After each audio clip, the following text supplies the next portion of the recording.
We get well over 1 million applications per year, and we're tracked to receive over 2 million applications just in 2025 alone. But one of the things that has persisted at Cloudflare is that our culture actually has been able to shine through, and the good parts of our culture have persisted at Cloudflare. Folks that we hire at Cloudflare are able to get things done, and also are strong collaborators. They're curious, look for ways to enhance our products and services.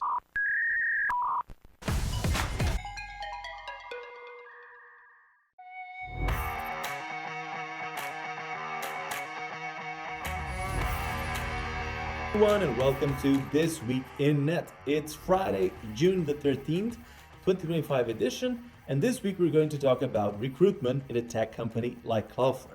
So it's a packed episode. For that, we are talking with Scott Tomtania. He is leading recruitment here at Cloudflare, and we'll get into how we hire, what we look for, and how recruitment is evolving in general in tech companies. Then we'll shift gears to talk about Project Galileo, a special project here at Cloudflare, celebrating 11 years. We'll have Jocelyn Woolbright to talk about how Cloudflare has been helping NGOs, journalists, and vulnerable groups to stay online for over a decade. Before that, we go into some of the news of the week. One is sad. Bill Atkinson, Macintosh pioneer and inventor of HyperCard, has passed away at 74.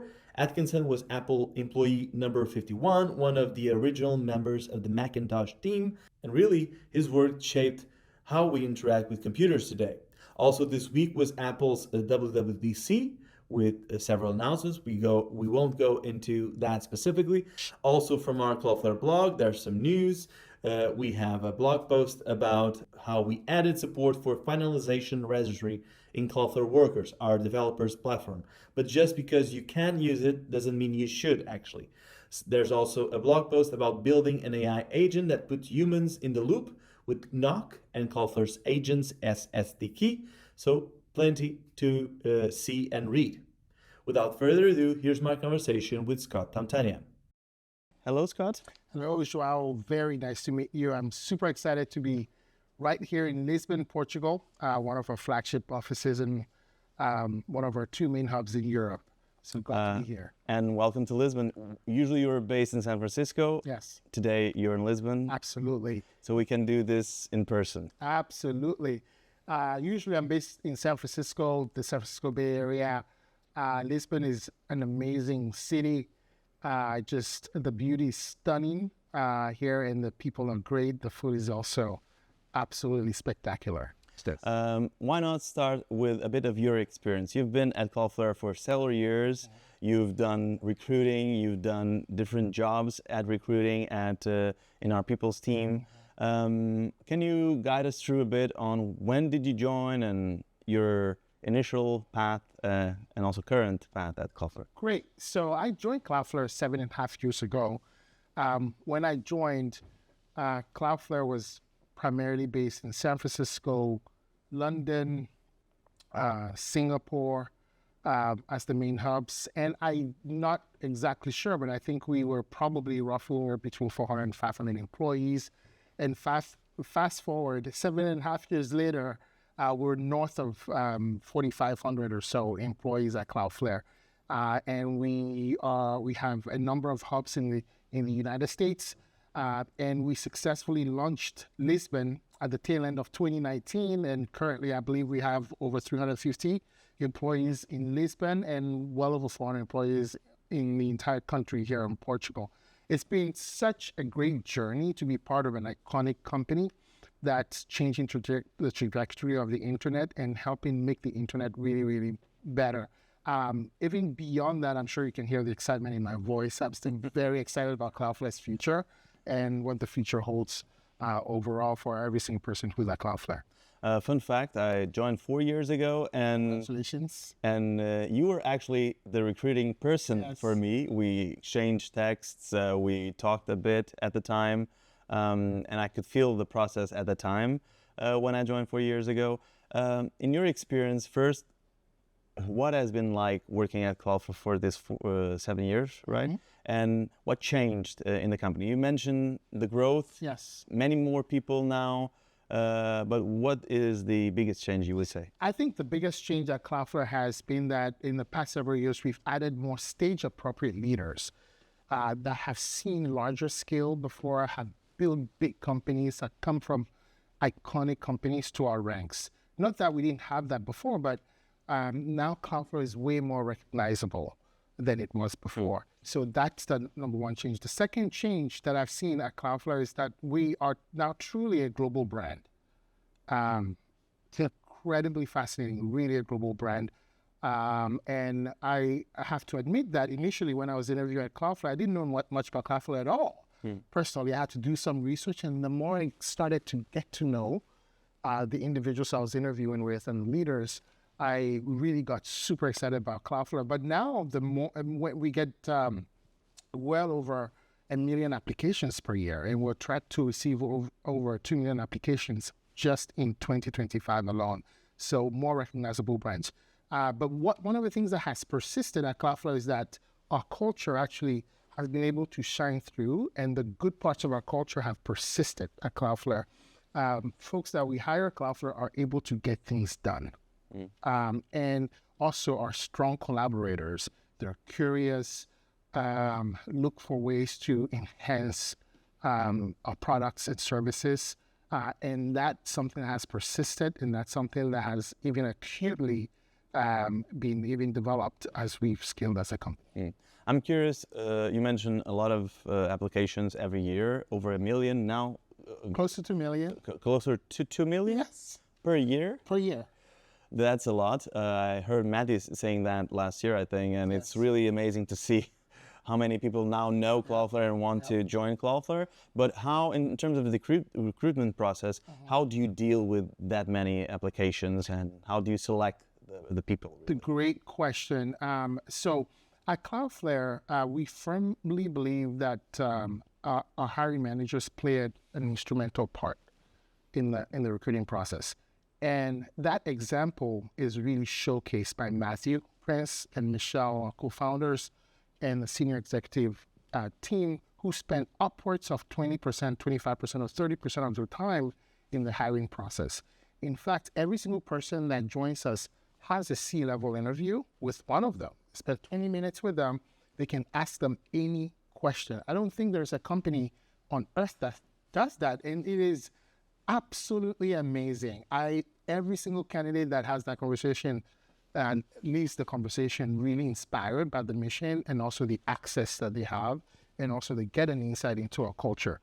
So that part of the process is absolutely awesome, that you get to experience the hiring manager early, and they're deeply involved in the process, as well as the rest of the leadership team. What we do at Cloudflare, we have job descriptions. We try to provide a ton of clarity around what exactly we're looking for, what we're building, and we provide clarity on our interview process. We have you meet with a number of team members, including cross-functional team members and partners within the team that you'll be spending a lot of time with, so that you get a good insight into who we are. We firmly also believe that we're interviewing you as much as you're interviewing us at Cloudflare, and we want you to have the best possible experience when you're going through the process. But of course, 2 million applications, not everyone will join. Yes. If not, we will be a very large company.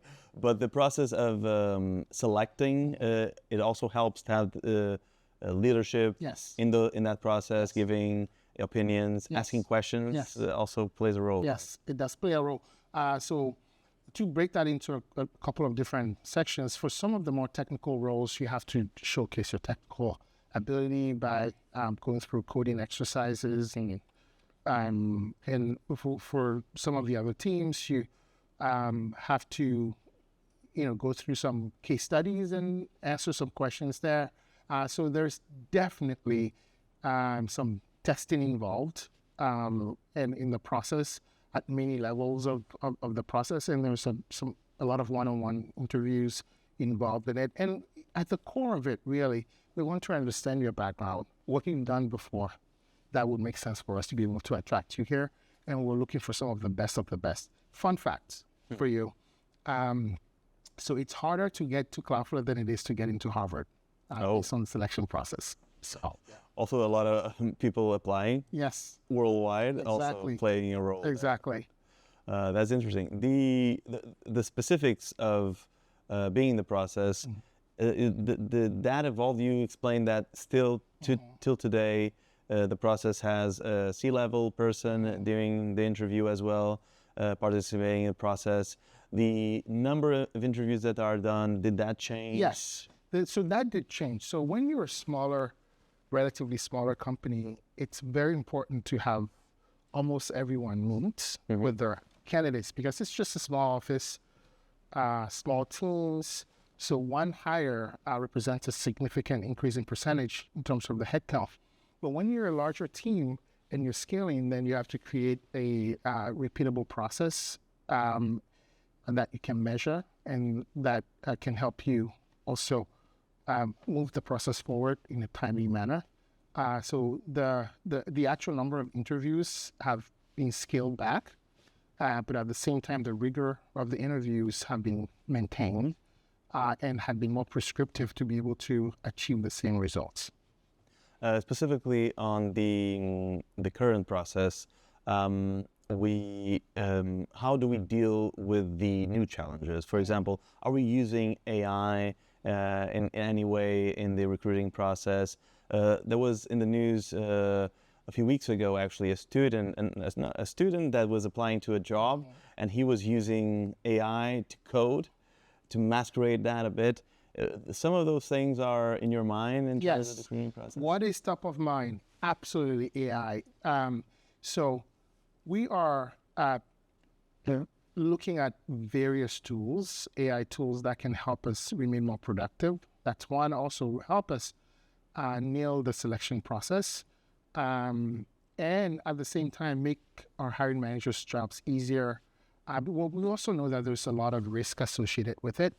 And the great thing about it is that Cloudflare is perfectly positioned internally to be able to help the recruiting team really make the right selection, or even build something internally for us to be able to use that really matches the Cloudflare vision and philosophy for AI. So when I think about AI, I think about two things. I'm really fortunate that I get to think about AI while I'm at Cloudflare because we're well positioned to deal with it.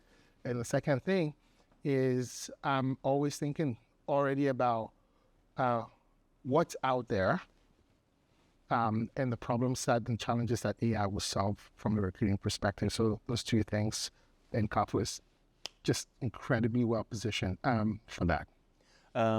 Thinking of someone that just left college, just left a job, or wants to move jobs, if I want to apply to Cloudflare, what would be the first approach, but also what you should be focused on in terms of what you should be showing to us to be hired? Great. So another fun fact, at Cloudflare, we don't just hire engineers and product managers.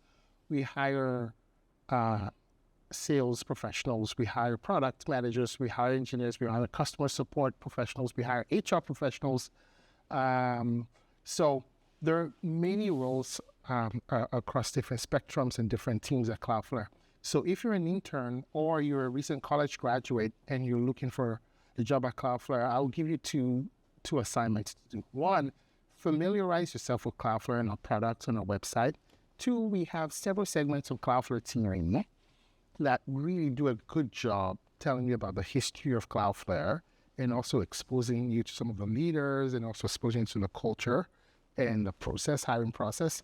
So pay attention to that, do that researching. Thirdly, just go on LinkedIn, get your profile right, get your CV right, and apply for a role at Cloudflare. When in doubt, reach out to us at careers@Cloudflare. We have a number of folks that reach out to us there. You wouldn't believe it, but the last time I checked, we have hundreds of folks that reach out on any given day or any given week at Cloudflare. And we were able to help guide them to where they need to get to. In terms of characteristics, for example, I remember Matthew even explaining that being curious, being driven, being passionate about actually learning about the company and realizing the goals and realizing, hey, I can contribute.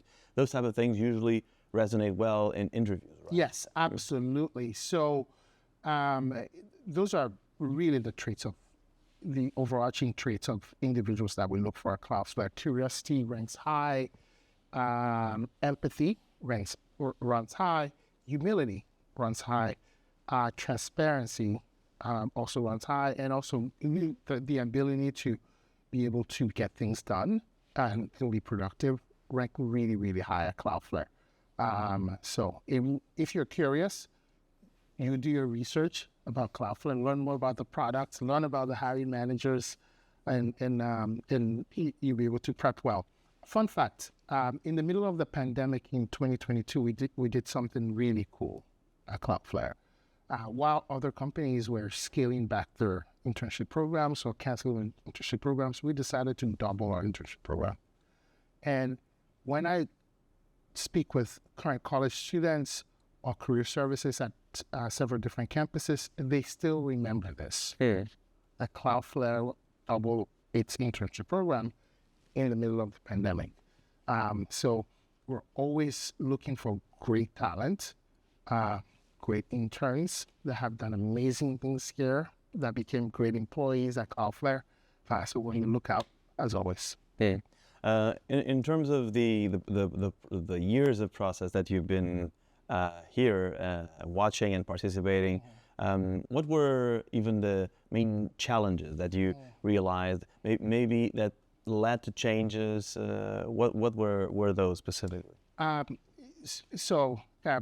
Great results never really materialize with challenges. The first challenge is being able to hire in some of the countries where we're going in. Okay.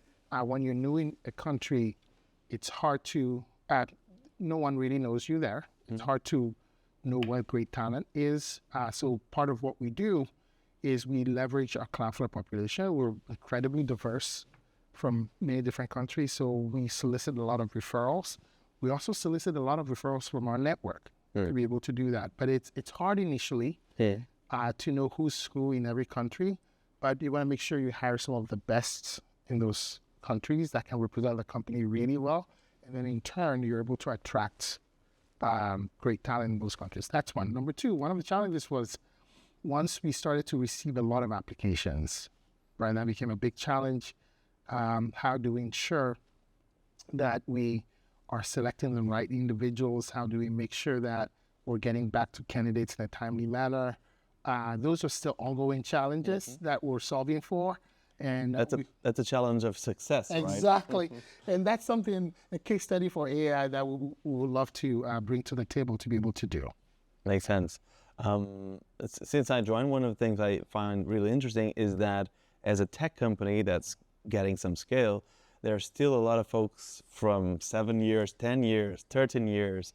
Didn't connect our new CTO. Yes. It's 13 years at the company now. So, and it's a 14, 15 years company. Yes. So I can find interesting that many people stay on, but also, of course, it's a growing company. So there's more people coming in than the ones that stay on for sure. So there's this novelty aspect. But also, I find really interesting that some folks that were at the company sometimes return to the company. So there's actually a connection that stays on. Which Boomerangs. Boomerangs. Yeah. Yes, you're absolutely right. I feel, I don't think I have the data on this, but I feel like I've been at a number of tech companies, but I feel that I've seen more folks from the early stage of the Cloudflare stay here longer than at other tech companies that were much smaller back then.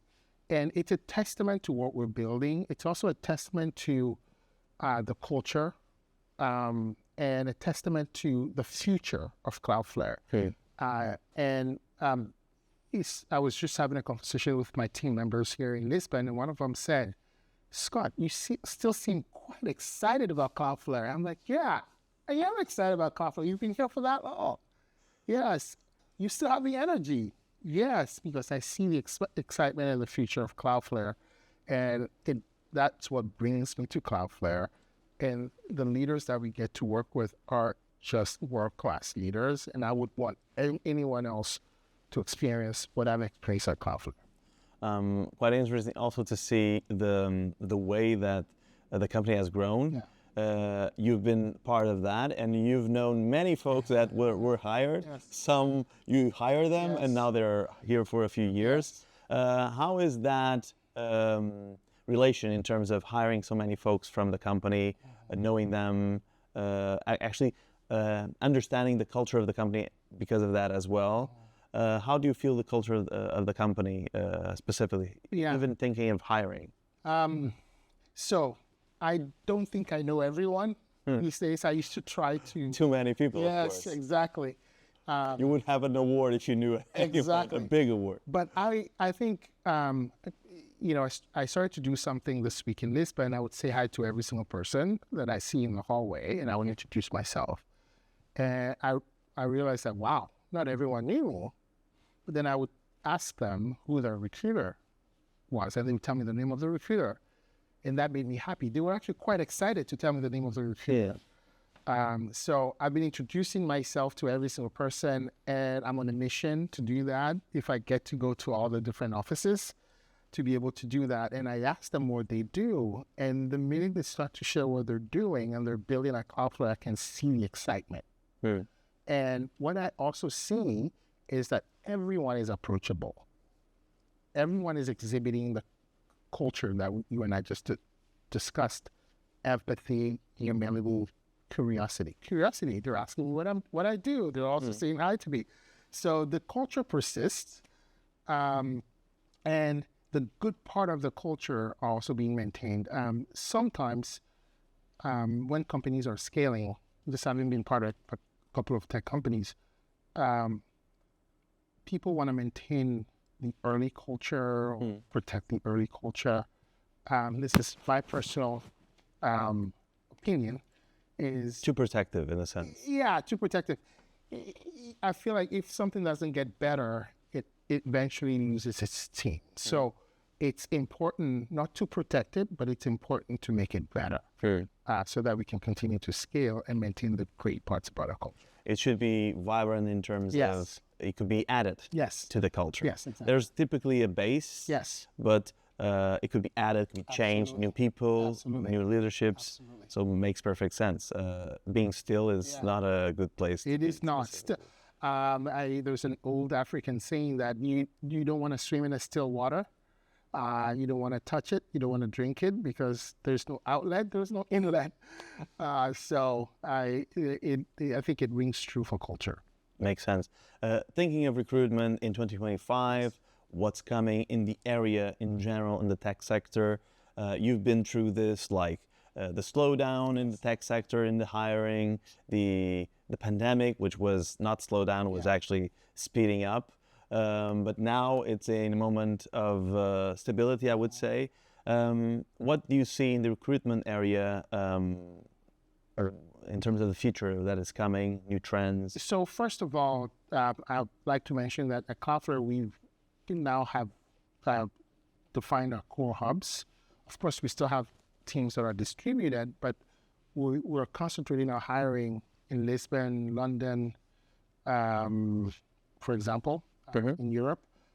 There are other teams across the board in Munich, Paris, everywhere else, but our two hubs in Europe are London and Lisbon. And if you're watching this, come join us. Other companies are forcing their employees to go back completely. That's not what Cloudflare is doing. We're doing something slightly different from that. In fact, completely different from that. Very innovative approach to this. So that's very exciting. Number two, in the industry overall, I think everyone has AI on their mind. Every recruiting team has AI on their mind. That's one. And could a recruitment person be AI initially, for example? This takes me back to the early days of, I remember Monster.com coming up. This is my own view on this.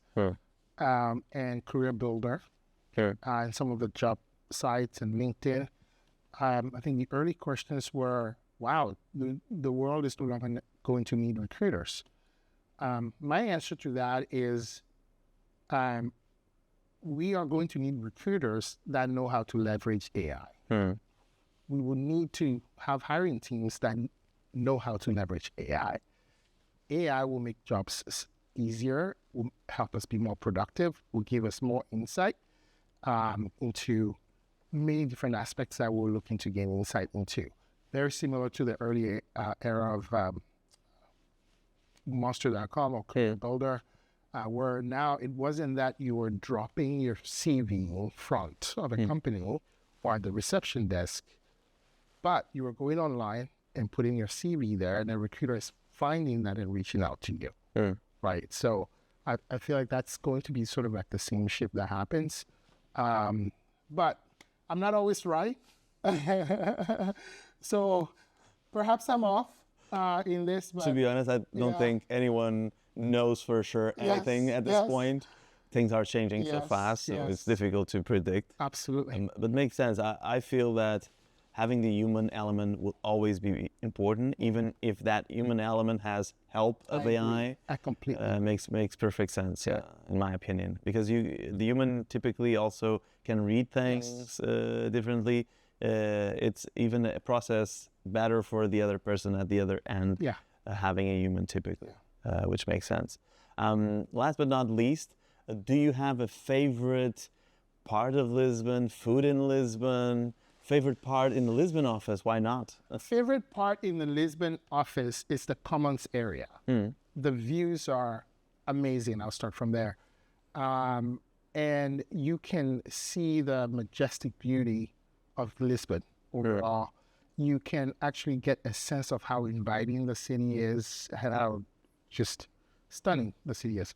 My favorite food, my favorite part of Lisbon, there is a restaurant. I can't quite remember the name here, but it's in downtown Lisbon, and they serve the best, in my opinion, the best grouper fish. And I heard that that's a local preferred fish in Lisbon. There's a lot of fishes. There's a lot of fish in Lisbon. Codfish. There's a lot of fish we love, depending on the person you ask, to be honest.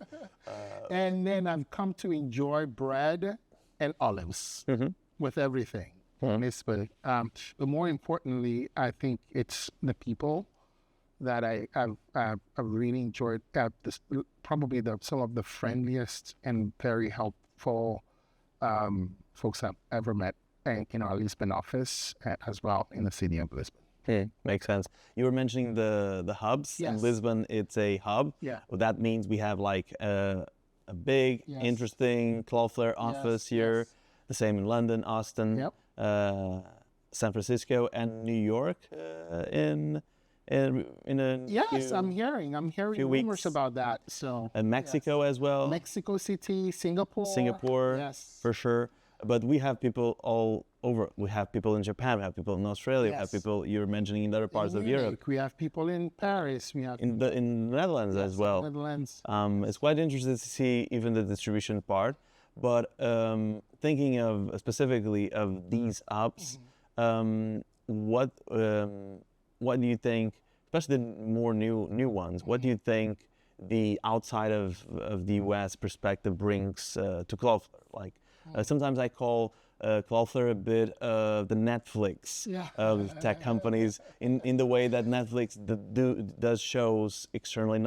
They do, of course, in the US, but they have popular shows in Germany that are worldwide or in other places. What do you feel about the hubs that are outside of the US and the Cloudflare culture? The very interesting part about this is that every single hub I've been to or visited has a collection of people from all over the world.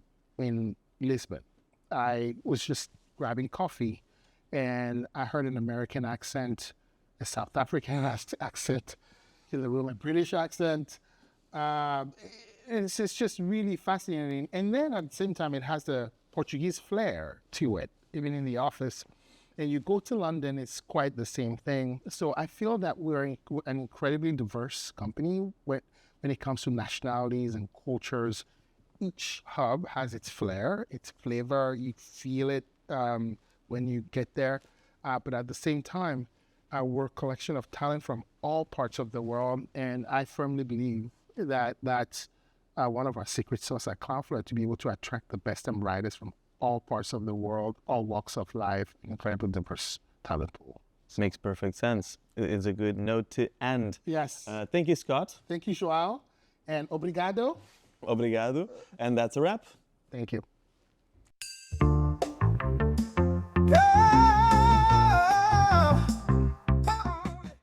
Hi, my name's Jocelyn. I'm a program lead on the Cloudflare Impact team.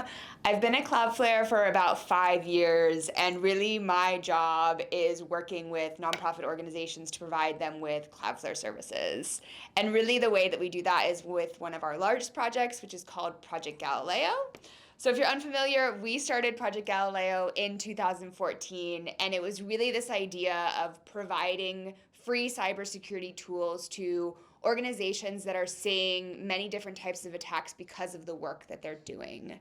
So over the last 11 years of the project, we've been working with about 3,000 different organizations in about 120 countries to provide free Cloudflare services to make sure that they have the tools and cybersecurity products available to keep them online. A lot of times these organizations are just seeing these very common types of cyber attacks against their websites, but they don't have the expertise to really know how to keep their website safe. They're really the ones that work at nonprofits that wear many different hats. So for example, you'll have a member that's managing their organization's website while also managing their volunteers, their CFO for their nonprofit. So for this year's anniversary, we have done a couple of different things.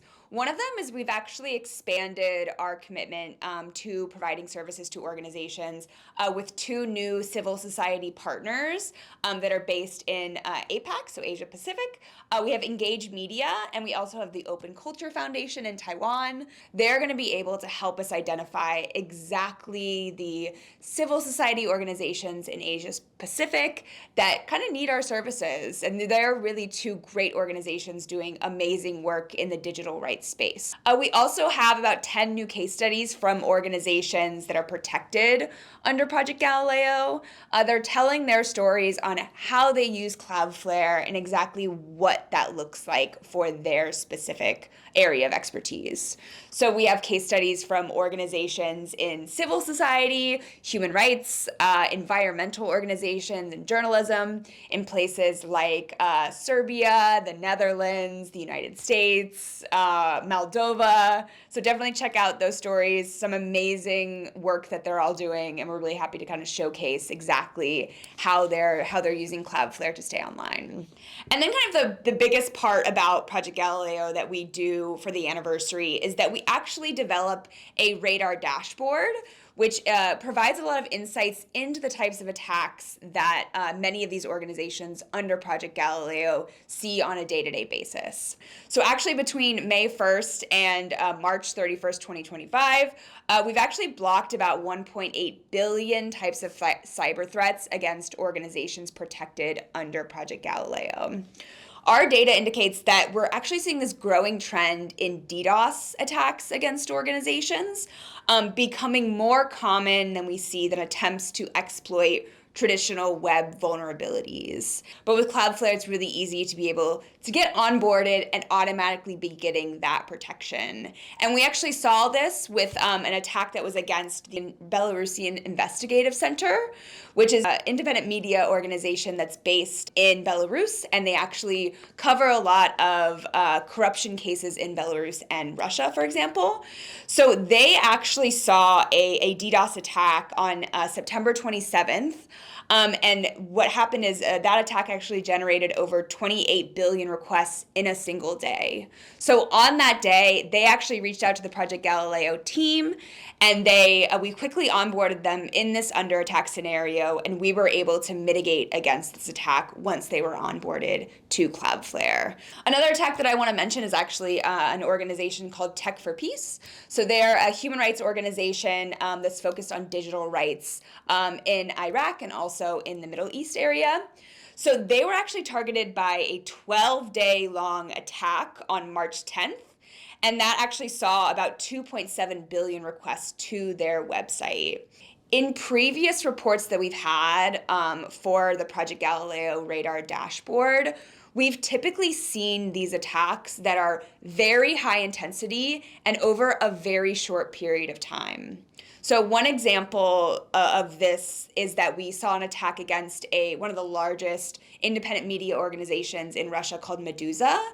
So last year we saw an attack. It was over a 7-minute period, and it actually reached 7 million requests per second. So we really try to take this data, improve our products to make sure that the organizations that might not know exactly what types of threats are out there, they can automatically kind of be protected against the worst of the worst that we see here at Cloudflare. So we're really excited to be celebrating the 11th anniversary of Project Galileo.